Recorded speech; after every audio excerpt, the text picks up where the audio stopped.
শিক্ষা থেকে সুস্বাস্থ্য, লক্ষ্মীর ভাণ্ডার থেকে যুবসাথী, বাণিজ্য থেকে কৃষি এবং দুয়ারে দুয়ারে স্বাস্থ্য পরিষেবা। কি নেই দিদির 10 প্রতিশ্রুতিতে? এবং যে মানুষটি প্রতিশ্রুতি দেওয়ার আগে তা পূরণ করে দেন তার নাম মাননীয় মুখ্যমন্ত্রী মমতা বন্দ্যোপাধ্যায় মহাশয়া।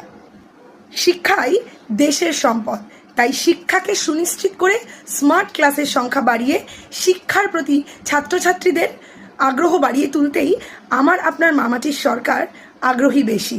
এছাড়াও প্রবীণদের জন্য রয়েছে সদা সর্বদা পাশে থাকার আশ্বাস, প্রশাসনিক দক্ষতা এবং প্রশাসনকে আরও বেশি মহিলা নির্ভর করে তোলা, যাতে মহিলারাও এই প্রশাসনিক বিষয়ে আরও বেশি দক্ষ এবং নিজেদের অধিকার বুঝে নিতে সচেষ্ট হয়। ঘরে ঘরে পরিশ্রুত পানীয় জল, পথের দিশারি এবং মাথার ওপরে একটি পাকা ছাদ। কি নেই এই দিদির 10 প্রকল্পের মধ্যে?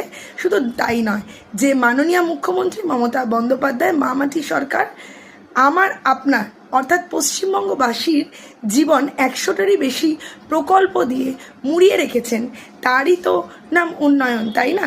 তাই আসুন আগামী দিনে আরও সংঘবদ্ধ হই এবং আমার আপনার বাংলার অস্মিতাকে রক্ষা করি।